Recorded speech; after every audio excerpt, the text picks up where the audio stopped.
noble heredero venido a menos, también se lo insinuó a Spinoza el día que firmaron la compra. Lo mencionó casi como un chisme, quizá intentando justificar los problemas de humedad y el estado ruinoso de algunas paredes. Perfecto, pensó Spinoza mientras estampaba su firma. Mi habitación, aunque algo descuidada, resulta fantástica. 2 ventanales ofrecen vista directa al lago y un pequeño balcón invita a sentarse a fumar cuando la fría brisa se ausenta, mejor aún si se acompaña con una copa de brandy. Grandes y pesadas cortinas permiten una oscuridad casi absoluta. Viejas lámparas imitando candelabros, un papel tapiz que conoció mejores tiempos y un armario tan enorme que podrían ocultarse fácilmente 4 cadáveres en su interior completan la escena. A los pies de la cama descansa un baúl desvencijado. Hay también un secreter con silla de época y un baño rocambolesco con una tina blanca esmaltada sostenida sobre patas de león. Las baldosas exhiben arabescos imposibles, vestigios de una época extinguida. Sin embargo, todo está limpio y presentable para un huésped que, como yo, no tiene mayores aspiraciones que conversar con su viejo amigo y mentor. Decido bañarme. Giro las manijas de la tina, y tras un quejido asmático de las tuberías, comienza a salir agua helada que poco a poco se va entibiando mientras escucho vibrar las calderas ocultas en las entrañas de la casa. Pronto el vapor amenaza con invadirlo todo. Coloco en el celular Musetas Waltz de Giacomo Puccini en versión para piano solo.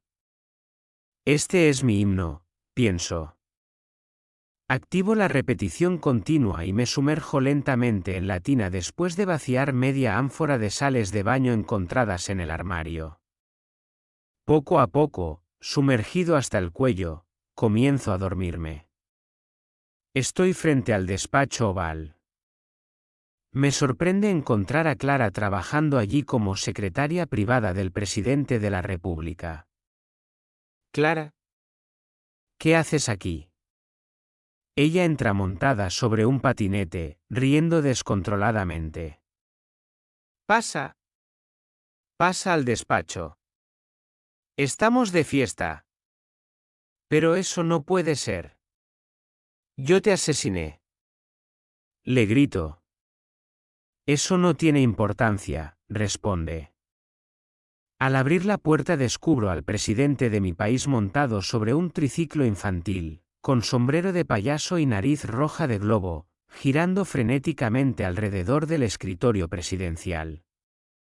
Unos metros más allá reconozco a Spinoza sentado contra una pared, castigado, usando un sombrero cónico donde se lee la palabra, burro.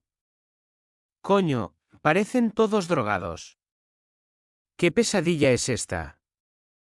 Mientras tanto, el primer ministro de Francia intenta construir una torre Eiffel con piezas de mecano sobre una mesa de café mientras canta la marsellesa. Globos y serpentinas vuelan por toda la habitación. Creo distinguir a Kim Jae-rayon y a Fidel Castro bailando el vals de Puccini mientras derriban la torre cada vez que logra levantarse, provocando el llanto desconsolado del primer ministro. Entre la niebla emerge el ministro Borges, avanzando en 4 patas e imitando un caballo. Sobre él cabalga el loco, alando las riendas con tanta fuerza que le destroza labios y encías. Borges se detiene jadeando y sangrando junto a mí. Entonces el jinete desmonta. Se acerca demasiado. Otra vez percibo su podredumbre. Intento moverme, pero ningún músculo responde. Cada vez está más cerca. Carajito, nos volvemos a ver. ¿Creías que esto era el final? Toma mi rostro entre sus manos. Y vomita sobre mí. Despierto gritando, desorientado, a punto de ahogarme dentro de la bañera. Spinoza entra alarmado y logra sostenerme mientras recupero el aire. ¿Pesadillas otra vez, hijo? Sí, profesor. Presiono mis globos oculares intentando volver a la realidad. Bueno, dice, tendremos que hablar de eso. Vístete. Ya es hora del aperitivo. Bajamos las escaleras hacia su estudio. Me sorprende que Spinoza no me haya ofrecido siquiera un recorrido por la mansión, aunque algo sí llamó poderosamente mi atención: el pasillo que conduce al ala norte. Está al mismo nivel de mi habitación y protegido por una moderna puerta de seguridad que desentona completamente con la arquitectura sobria del lugar. Ya en el estudio, Spinoza me pide ayuda para mover las poltronas y acercarlas a la chimenea. La acústica puede ser un problema cuando se trata de oídos indiscretos, ¿verdad, mon ami? Lo sabía, siempre lo supo. Pienso. No sé cómo. Tampoco quiero preguntarlo. No entiendo, respondo. Eso ya no importa, dice mientras acomoda lentamente su bastón. La lección es otra: cuando llegó mi momento, supe guardar tu secreto. Ahora debes pagarme con la misma moneda. Profesor, sabe que puede contar conmigo sin necesidad de pasarme factura. Si no fuera así, no estarías aquí, Mendocita. Sonríe apenas. Luego añade: continuamos. Ya instalados frente a la chimenea, Spinoza intenta rellenar una vieja pipa con tabaco Captain Black. El evidente temblor de sus manos no lo ayuda demasiado. Parkinson, pienso de inmediato. Como si hubiese leído mi mente, recita. De tanto sufrir y sufrir, de tanto pasar trabajo, de tanto esperar la muerte, mira esta vaina, carajo. Se ahoga riendo por sus propias ocurrencias. Ese dicho lo aprendí en tu tierra, dice. Aspira largas bocanadas hasta que la estancia se impregna de un agradable olor a miel y vainilla. Cuando la mezcla comienza a arder al rojo vivo, levanta la mirada y habla. Fue en 1979, mientras trabajaba como profesor suplente en el Departamento de Neurobiología de la Universidad de Ámsterdam, cuando inicié mi doctorado en el Instituto Holandés de Investigaciones Cerebrales. Allí conocí a Melissa Brown. Hace una pausa. Nos conocimos en un choque de bicicletas cerca del Amsterdam University College. Sonríe. Los dos éramos culpables. Como buenos nerds, llevábamos libros abiertos sobre el manubrio. Impactamos de frente y caímos al pavimento. Melissa se raspó un codo y yo me destrocé la rodilla derecha. Todavía tengo la cicatriz, mira. Spinoza se levanta el pantalón y me muestra una pequeña marca. 4 puntos, dice orgulloso. Después de discutir durante media hora sobre quién tuvo la culpa, terminamos en primeros auxilios y luego la invité a tomar algo en el café Restaurant Polder. ¿Y para qué me cuenta todo esto un ser como Spinoza? Pienso. Melissa era, o mejor dicho, es, una de las neurocientíficas más brillantes que he conocido.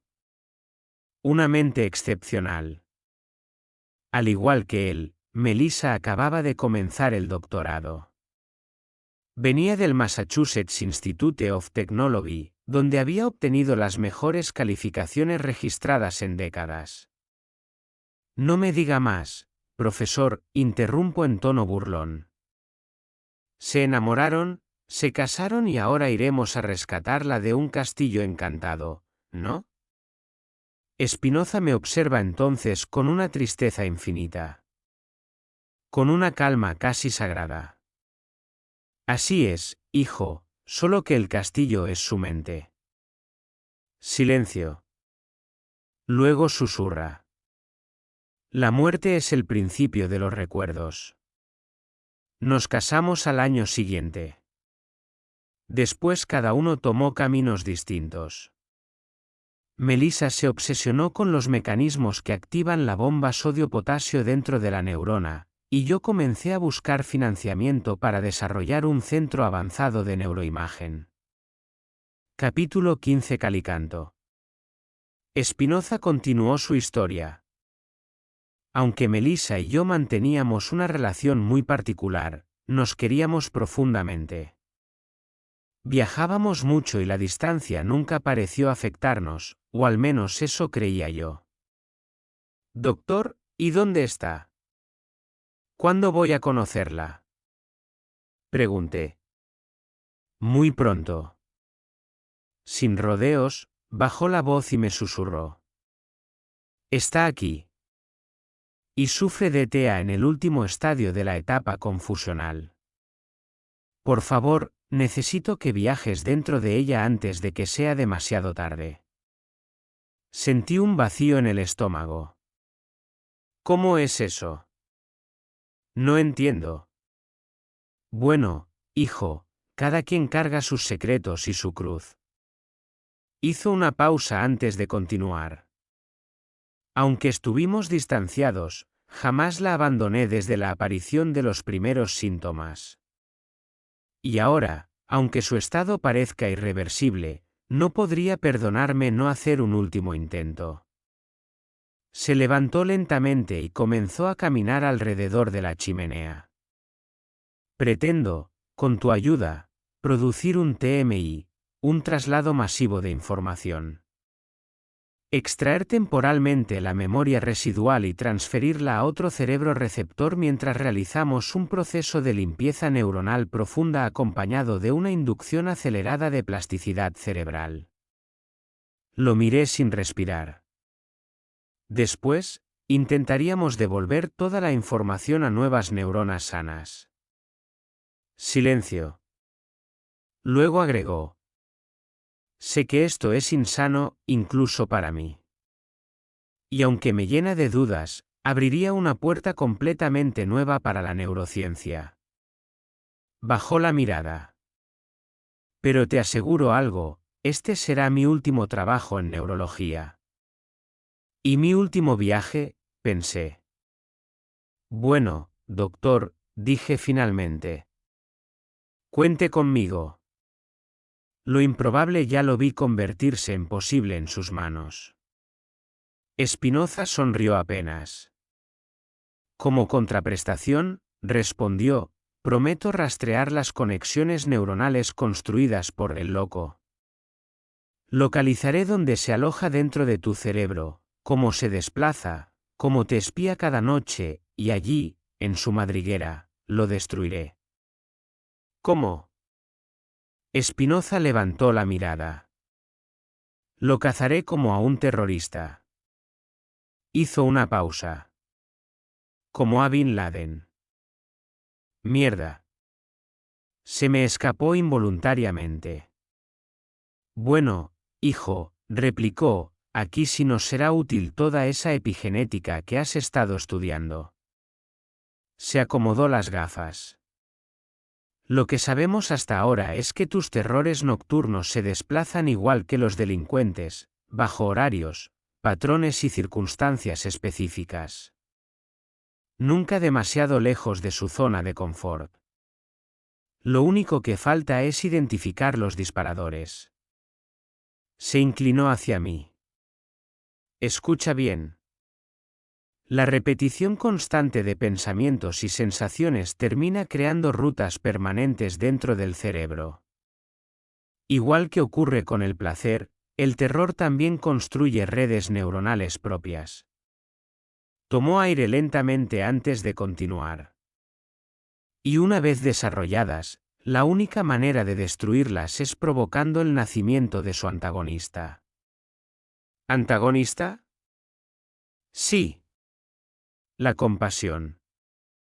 La misericordia. El afecto. Los pensamientos nobles.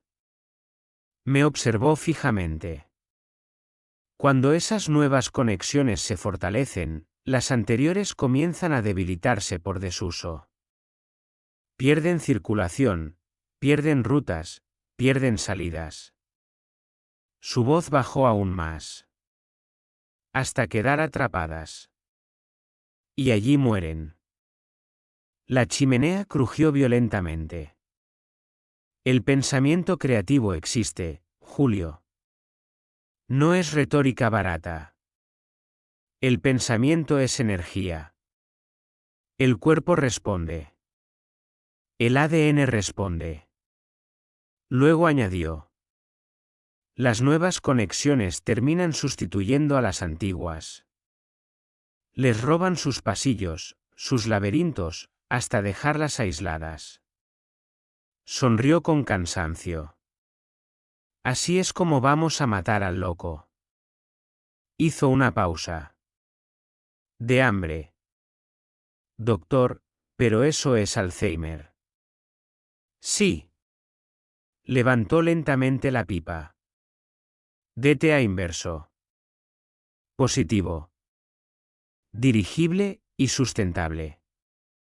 Mierda. ¿Y de qué te asustas? Preguntó. Tú ya estuviste allí.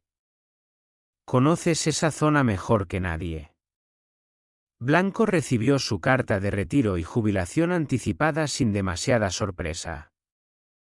En el fondo ya lo sospechaba. Solo le faltaban 2 años para jubilarse, y como buen policía, su instinto le había ordenado respaldar todos sus archivos. Mucho más después de la desaparición de Clara, con quien había desarrollado una empatía poco común e incluso llegó a confesarle sus intenciones de ir tras Julio. Bueno, a todos nos toca alguna vez, pensó mientras vaciaba lentamente su escritorio. El hombre que lo reemplazaría era un joven detective de la división de robos que, por su apariencia, parecía más bien un cantante de reggaetón. Así que Blanco cargó su camioneta con cajas, recuerdos y silencios, y se marchó. Sin pensarlo demasiado terminó refugiándose en su vieja cabaña de playa en la península de San Luis. Años atrás había comprado una pequeña construcción de bloques y techo de zinc frente al mar. La casucha desentonaba con las urbanizaciones modernas que comenzaban a invadir la península, pero aquella zona seguía siendo casi desierta. Las corrientes convergían allí. El agua era fría, turbia y el viento soplaba con furia constante. Solo algunos practicantes de kitesurf parecían disfrutar aquel infierno de ráfagas cruzadas. Desde lejos, las velas multicolores daban al paisaje un aspecto casi irreal. Frente a la casa, las rocas y corales impedían convenientemente que los deportistas se acercaran demasiado. Blanco llegó preparado para una larga temporada. Aunque no sabía exactamente qué hacer con el resto de su vida. Y digo el resto porque su memoria comenzaba a parecerse a una colcha de retazos mal cosida. Fragmentos aquí. Vacíos allá. Nada terminaba de encajar. Mientras intentaba adaptarse a la vida civil, comenzó una carrera frenética por reparar el rancho, cables, cerraduras, pintura, bombillos. Lo importante es olvidar, se repetía. Por las tardes se distraía pescando con una vieja caña, aunque jamás atrapaba nada. Pero su mente policial exigía acción. Para él, Mendoza seguía siendo una derrota. Una humillación. Cada noche cenaba en La Corocora, un chiringuito donde servían pescado frito y camarones mientras un viejo televisor en blanco y negro escupía noticieros. Cerca de las 7 aparecían los habituales borrachos y las trabajadoras nocturnas salían de sus cuartos al encenderse la rocola. Blanco siempre se levantaba en ese momento y se marchaba sin mirar atrás. ¿Qué le pasa al viejo de mierda ese?, dijo una noche un muchacho drogado hasta los tuétanos. Blanco se detuvo. Quedó inmóvil. Segundo, el dueño del negocio, conocía perfectamente quién era Blanco. Por eso comenzó discretamente a recoger vasos y buscar refugio. Opa, viejo. ¿No te gusta la música o qué? Blanco giró lentamente. O además de viejo eres maricón. El muchacho rompió una botella contra el mostrador e intentó lanzarse sobre él. Todo ocurrió demasiado rápido. Blanco atrapó ambas muñecas y las giró violentamente hacia afuera. ¡Crack! El grito fue espantoso. ¿Me fracturaste? Desgraciado. Blanco lo tomó por el cuello de la camisa y lo lanzó hacia la calle embarrada con aguas negras. Luego volvió a sentarse. Como si nada hubiera ocurrido. Días después llegó a la península una camioneta negra doble tracción. Del vehículo descendió un hombre elegantemente vestido acompañado por dos gorilas mal encarados que desentonaban completamente con el paisaje playero. Tras preguntar en la Corocora, terminaron estacionándose detrás de la camioneta de Blanco. Pero Blanco ya los esperaba. Detrás de la puerta. 38 en mano. Toc, toc, toc. ¿Hay alguien en casa? Comisario. Los tres al frente y las manos donde pueda verlas, respondió Blanco. ¿Tres? Pero si solo somos dos. No estoy para juegos. Silencio.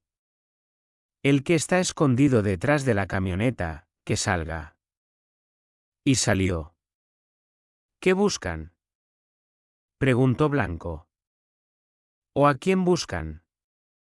¿Es usted el comisario Blanco? Efectivamente. Represento a una farmacéutica multinacional y queremos contratarlo para realizar una investigación. Estoy retirado. Y usted debería saberlo. Lo sabemos, comisario. Pero escúcheme primero, luego decide. Blanco entrecerró los ojos. Esto tiene que ver con el laboratorio, ¿verdad? Sí. Bien, respondió finalmente. Vamos a la Corocora. Puede venir con nosotros. Hay espacio en la camioneta. No, gracias. Miró fijamente al conductor. Prefiero caminar. La Bella Durmiente. Julio no dejaba de pensar mientras subía las escaleras junto a Espinoza. ¿Qué tanto sabía realmente sobre él? ¿Qué conocía de sus terrores, de sus secretos? La puerta se abrió mediante códigos pulsados por Mauricio. Al entrar comprendí inmediatamente la verdad. Aquello no era una habitación. Era una UCI. Dos enfermeras con trajes de bioseguridad nos dieron la bienvenida mientras colocaban sobre nosotros la vestimenta de aislamiento. Entonces la vi. La Bella Durmiente. Sin duda había sido una mujer hermosísima. Una belleza nórdica, serena, impecablemente peinada y arreglada como si estuviera a punto de asistir a una gala. Parecía bastar un beso de Mauricio Espinoza para despertarla. Pero lo más perturbador era otra cosa. Cuando Espinoza le hablaba, su voz cambiaba completamente. La cadencia, el volumen, la ternura. Aquel hombre no era el mismo. Mientras conversaba con las enfermeras distinguí un cubículo contiguo repleto de conexiones y equipos que ya conocía demasiado bien. Mi lugar. Se durmió hace una hora, dijo una de las enfermeras. Ha pasado el día tranquilo. Sin crisis. Bueno, aquí está, susurró Espinoza mientras acariciaba lentamente el cabello de Melissa. Había en ese gesto una ternura incompatible con todo lo que yo conocía de él. Esperemos a que despierte, me dijo. Necesito que observes la situación antes de planificar nuestros próximos movimientos. Capítulo 16, 3 es el número. Particularmente tengo una teoría personal sobre el número 3. Sobre la Trinidad de las cosas. No sé si alguna vez han notado que casi todo lo metafísico parece organizarse en grupos de 3. Por eso les hablé antes de la Trinidad caótica. 3 son los cerebros. 3 son los tiempos. 3 personas forman la Santísima Trinidad. Y también son 3 las condiciones necesarias para que un psicópata entre en el escalafón de asesino serial. El 3 siempre me ha parecido un número especial.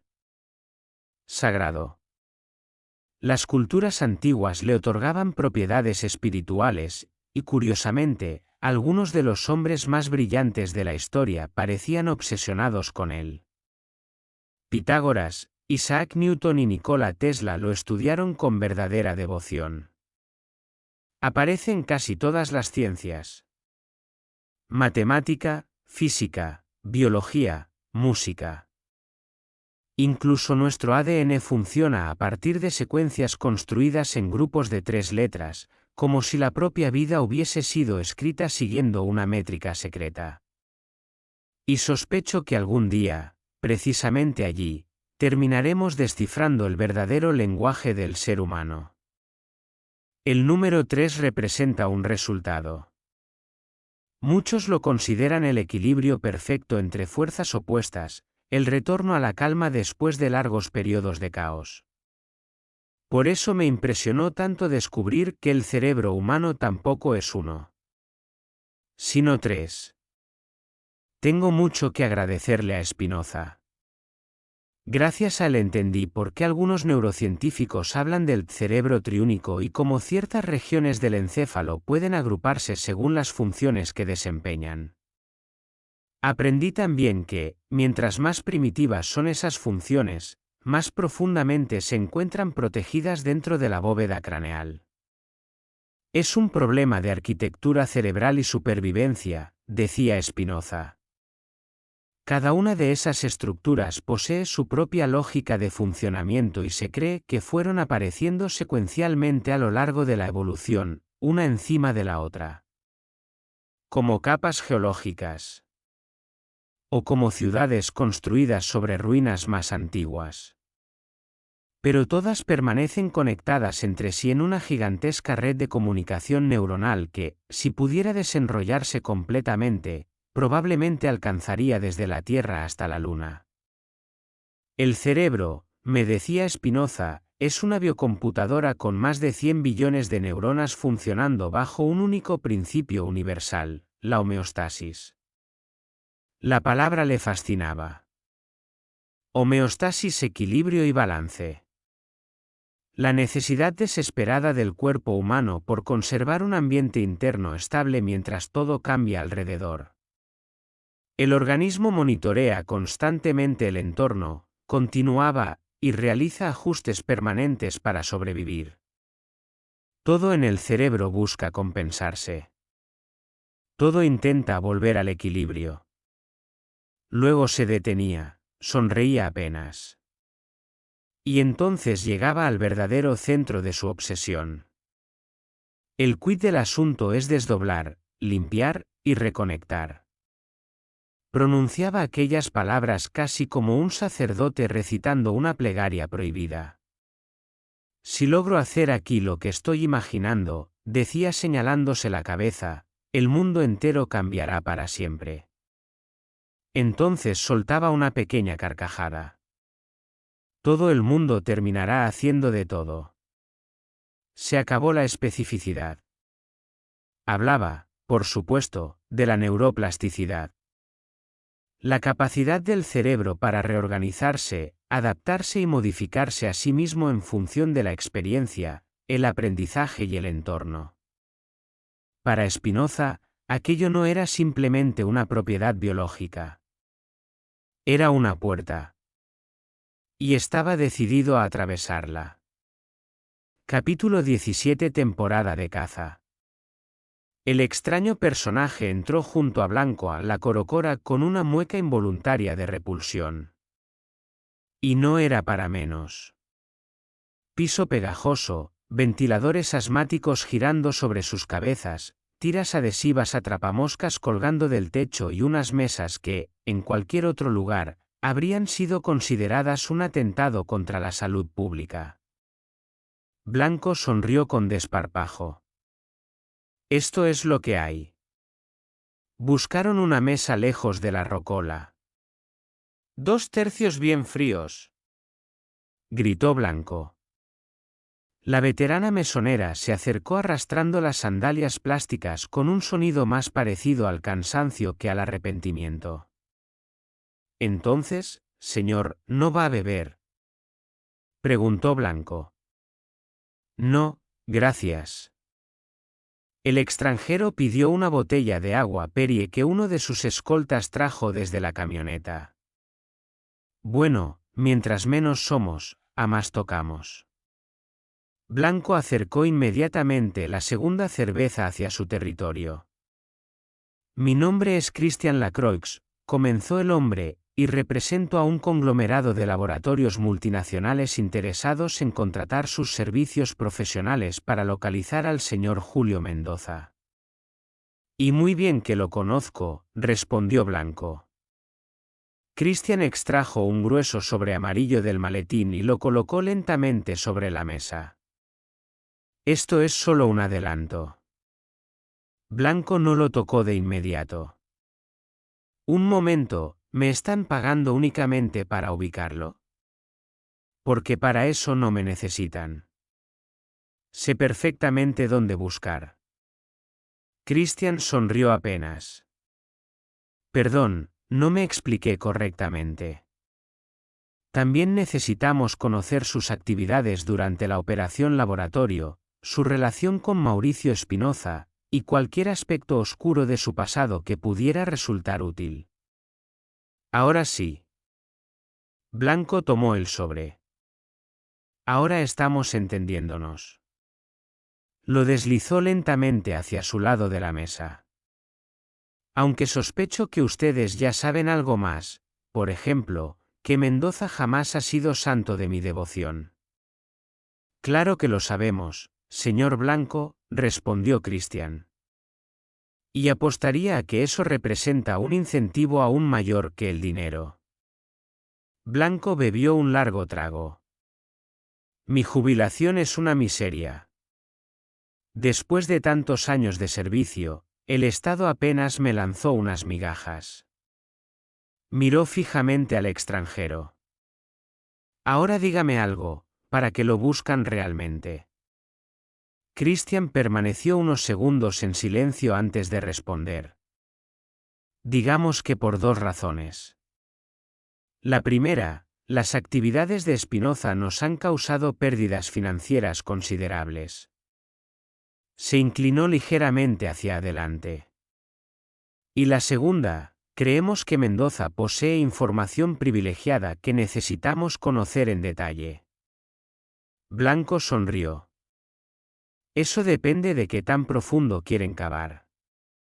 Pausa. ¿Y si esperan aplicar alguna clase de sanción? Christian sostuvo la mirada. Comisario, usted es rápido.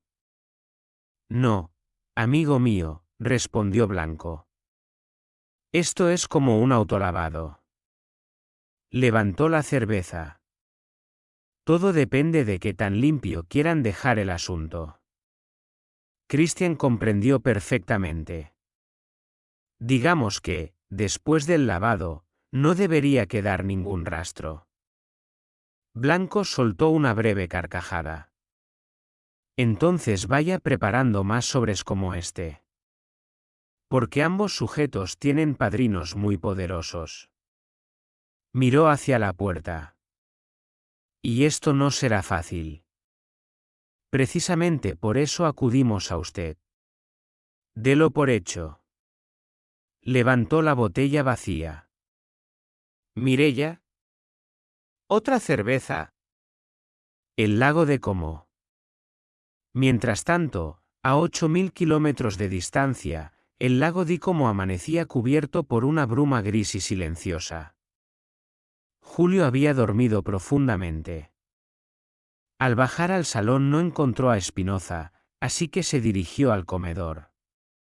Lo halló sentado en la cabecera de una larga mesa revisando anotaciones mientras bebía café. Buenos días, profesor. Hola, ¿dormiste bien? Sin dejarlo responder, gritó hacia la cocina. Ragazzo. La colazione del Saine Julio, subito. Cappuccino, cornetto, panino e succo de aransia. Es demasiado, dijo Julio. Con un café basta. Come. No sabemos cuándo volveremos a hacerlo. Luego lo observó fijamente. Y ya es hora de que me llames Mauricio, no Spinoza. Qué extraño suena, pensó Julio. Bien. Mauricio. Hubo un breve silencio. ¿Cuándo comenzamos? A las 12. ¿Por qué a esa hora? Porque nuestros carceleros estarán dormidos, o al menos cabeceando. En una sala blindada del Pentágono, varios miembros de la coalición analizaban el contenido recuperado de la caja fuerte de Víctor. Mark Esper encabezaba la reunión junto a Roberto Ward, Bernard Demier y Jonathan Evans. Los rostros lo decían todo. ¿Qué tanto saben realmente?, preguntó Bernard. En este momento lo importante no es qué saben, respondió Esper, sino cómo demonios obtuvieron la información. Golpeó la mesa con frustración. Nuestros sistemas no detectaron ninguna fuga. En la pantalla apareció el vídeo de Mendoza hablando con la viuda de Víctor. La conversación fue en español, explicó un analista.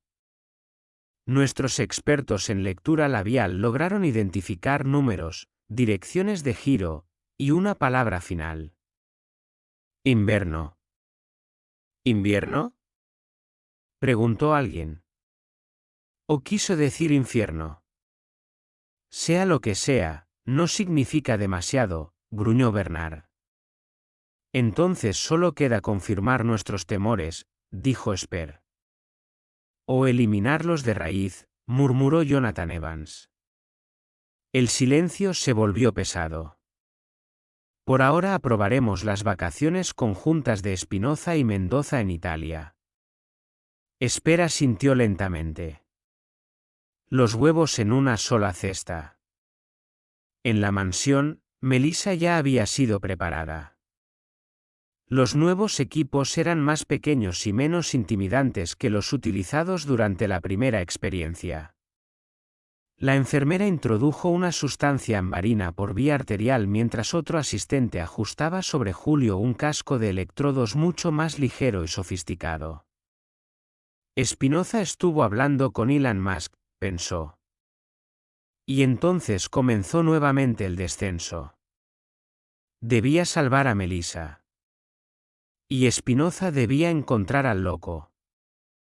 Dentro de la mente de Melissa existían tres regiones claramente diferenciadas. Una completamente apagada. Otra donde la actividad neuronal era débil y errática, con pequeñas chispas sinápticas fallando constantemente. Y una tercera extraordinariamente activa.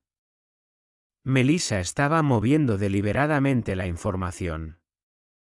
Ocultándola. Evitando que quedara atrapado demasiado tiempo en un mismo grupo neuronal. Ella sabe lo que ocurre, comprendió Julio. El sistema comenzó el barrido. La información fluía hacia él en bloques completos mientras el haz luminoso rastreaba las zonas activas. Julio se convirtió nuevamente en un lazarillo neuronal. Finalmente apareció Melissa. ¿Quién eres? ¿Qué me estás haciendo? Tranquila. Mauricio me envía. Ella parecía agotada. Intento despertarme, hablarle, pero estoy bloqueada. Escúchame bien, respondió Julio. Vamos a transferir toda la información recuperable a una zona segura mientras limpian las áreas dañadas. Melissa permaneció en silencio. ¿Es seguro?, preguntó finalmente. Julio dudó. No lo sé. Ella cerró los ojos. Entonces dile algo a Mauricio. Su voz parecía venir desde muy lejos. La comunicación entre órganos existe. Él tenía razón. El cerebro no es el único centro de control. Las imágenes neuronales continuaban superponiéndose mientras Spinoza, usando visores virtuales y un joystick de navegación, descendía hacia las regiones más oscuras del mapa cerebral. Entonces comenzó la verdadera cacería. Blanco investiga. Blanco, mientras tanto, había regresado al laboratorio. Su acceso fue sorprendentemente sencillo. Las instalaciones estaban casi vacías. Solo permanecían activas algunas áreas dedicadas al tratamiento temprano de